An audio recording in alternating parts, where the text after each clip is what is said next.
Oi bosku, welcome back to my channel.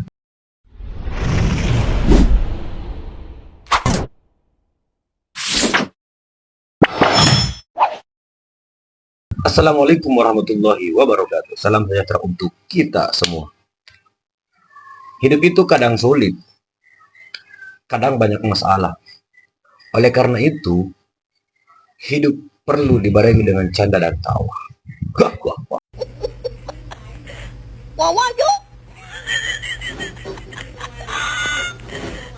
Woo, woo. Ay, ay, ay, let's say ay, ay, ay, ay, ay. Oke bosku, pada kesempatan kali ini, sebelum saya bagikan videonya, saya mau curhat sedikit. Apa itu? Semalam, waktu saya tidur, ternyata saya bermimpi tentang ngabalin. Ini semua gara-gara kalian yang selalu komen ngabalin gini lah, ngadalin, apalah, dibelin. Nah, baik bosku, di video kali ini saya akan membagikan ngabalin new version, new update versi 11.0.3.1, RAM 8/256 GB, dilengkapi dengan fitur terbaru dan fitur tercanggih. Baik bosku, ternyata Rocky Gerung baru kali ini dalam sejarah perdebatannya dengan Ngabalin, baru kali ini Rocky Gerung memuji Ngabalin. Untung aja Ngabalinnya sudah diupdate. Andai kata tidak pernah diupdate, ya boleh jadi Rocky Gerung tidak pernah puji-puji Ngabalin. Yak.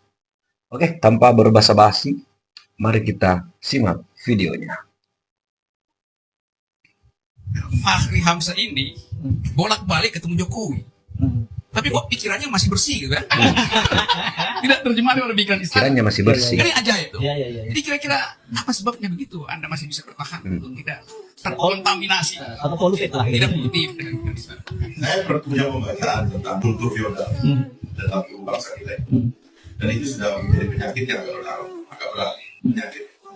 Jadi cara orang memplease orang, cara orang lihat pemimpin itu sudah agak fatal itu.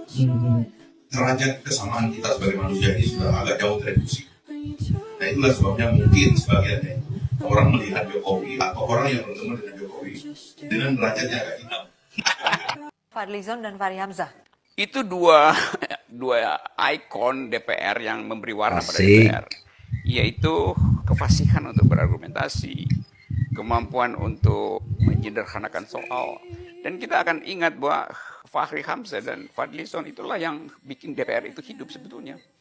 Yang lain kan nggak bunyi kan, akibatnya pers cuma cari itu terus kan. Mungkin aja ada tapi nggak mampu untuk mempengaruhi opini publik.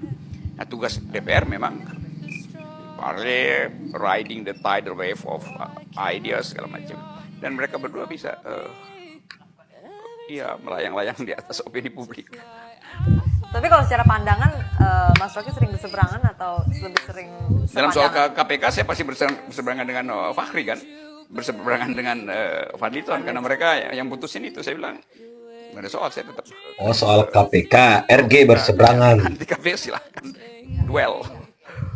Ini kayaknya orang Mas tanya Yusuf Kap ini nanya setuju nggak dengan pendapat Fahri Hamzah kalau KPK harus dibubarkan aja. Dalil Fahri Hamzah lain dengan dalil saya.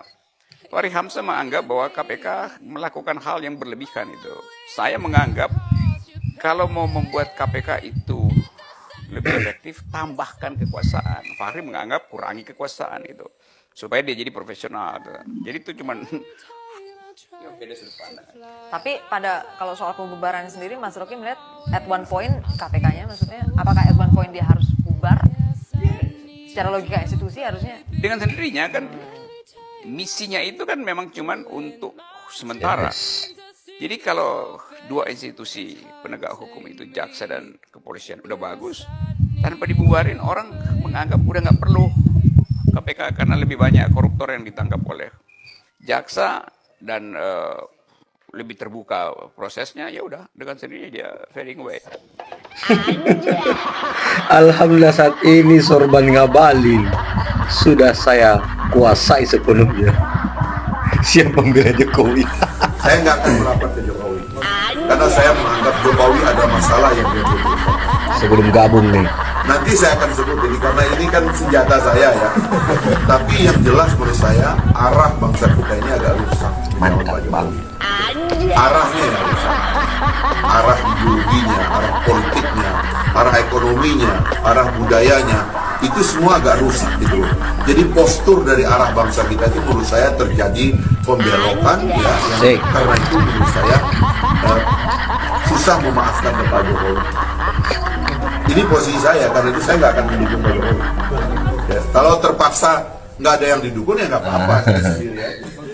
Saya pernah debat dengan seorang, menurut saya sih filosof ya, ya kebetulan orang luar. Ngabalin ini Saya update debat tentang cerita Pak Jokowi kebaikan karena juga. saya mengungkap kepada dia bahwa Pak Jokowi terlalu sederhana. Asik sederhana. Tapi dia jawab saya dengan singkat begitu.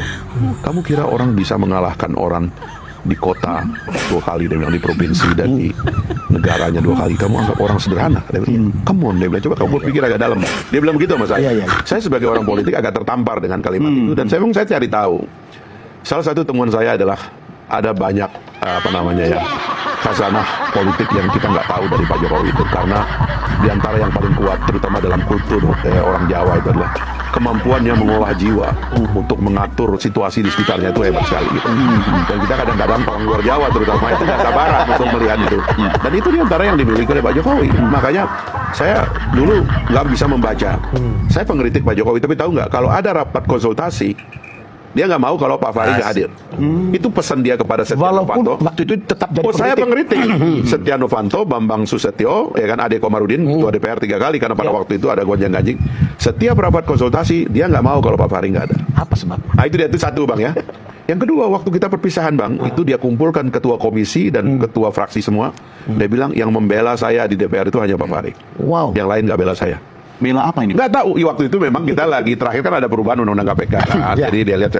Tapi menurut saya ini orang aneh juga. Kaget dong kan? Terbalik gitu loh berpikirnya itu. Lalu kalau kita ngomong berdua gitu, ada hal-hal yang dalam yang dia katakan gitu, yang mungkin kita nggak bisa ungkapkan tempat orang, tapi dia agak dalam memantau, dia detail. Prabowo ketemu saya gini, dia bilang, Pari, kamu tahu nggak kalahnya kita dengan Jokowi apa? Micromanagement. Itu Prabowo, saya ngalah. Soal micromanagement kita kalah sama Jokowi. Dia bilang itu Yang detail ngalah sekali. karena ada mau. Jadi saya akhirnya kan setelah saya di luar kan, dan tadi saya katakan saya nggak lagi bertugas untuk mengkritik eksekutif karena saya bukan legislatif begitu ya. Saya coba baca gambar besar ini secara baik, karena itulah saya coba memahami simbol-simbol yang dia buat. IKN itu mimpi Bung Karno. Betul. Udah ada tempatnya lagi yang ditentukan. Pak Harto sempat membebaskan lahan di Jonggol, ibu kota. Pak Habibie berbicara tentang itu, semua presiden berbicara. Pak Jokowi tiba-tiba dia patok, bebaskan lahan, dia bilang dia taruh alat berat, gerak, dia bangun. Ini apa namanya gitu. Tapi emang jadi ini juga pindah ke kita IKN. manusia itu banyak salah, dan kita juga termasuk yang suka ngeritik itu juga harus sadar juga bahwa kita banyak salah. Saya lihat ini kenekatan orang ini adalah khazanah kita. Makanya saya tidak mau, apalagi karena beliau sudah akan berakhir, tidak mau bahwa beliau itu dalam situasi seolah-olah berakhir jelek. Justru dia lagi meletakkan sesuatu yang baik bagi kita dan pemerintahan baru yang akan datang. Kita mengucapkan terima kasih kepada Pak Jokowi dengan apa yang dia buat ini, dan kita sambut pemerintah baru. Kan begitu aja. Mau apa lagi kita coba? Sekarang kita saksikan bagaimana politikus Partai Gelora seperti Fahri Hamzah membela habis-habisan Prabowo dan juga Gibran. Hal ini tentu dapat dipahami mengingat saat ini Partai Gelora sudah berkoalisi dengan Koalisi Indonesia Maju dengan Prabowo. Tentu amat wajar kalau saat ini dirinya mendukung, membela habis-habisan atau bahkan mungkin memuji-muji orang yang didukungnya. Tapi kalau kita coba flashback lagi ke Fahri Hamzah beberapa tahun yang lalu, pada saat itu dia adalah salah satu tokoh yang mengkritik keras soal politik dinasti ataupun politik keluarga Presiden Jokowi. Dia benci sekali terhadap politik dinasti Presiden Jokowi. Namun ketika saat ini dirinya tiba-tiba saja memuji-muji dan membela habis-habisan Gibran, anak Presiden Jokowi yang dulu pernah dia kritik habis-habisan juga, ini membuat dirinya tidak bedanya dengan para penggila seperti Eko Kuntadi, kemudian Denny Siregar, Ade Armando, Abu Janda, bahkan seperti Ali Ngabalin. Di sini saya tidak mempermasalahkan sikap oportunis seorang Fahri Hamzah. Karena saya juga paham bahwa Partai Gelora sebagai partai baru tentu harus pansos ke koalisi yang besar agar partainya dilirik dan mendapatkan simpati sekaligus juga suara dari rakyat. sekalipun itu harus dengan cara menjilat pada kekuasaan. Saya adalah salah satu orang yang mengagumi kecerdasan seorang Fahri Hamzah, tapi saat ini menurut saya Fahri Hamzah tidak bedanya seperti Ali Ngabalin. Kecewa berarti abang ini. Oke bosku, itu saja mungkin video kali ini tentang Ngabalin versi terbaru. Menurut tanggapan teman-teman, apakah Ngabalin versi terbaru ini layak dipakai oleh pemerintahan Pak Prabowo atau tidak? Silahkan cantumkan di kolom komentar. Oke, sampai jumpa di video selanjutnya. Jangan lupa tetap semangat. Assalamualaikum warahmatullahi wabarakatuh.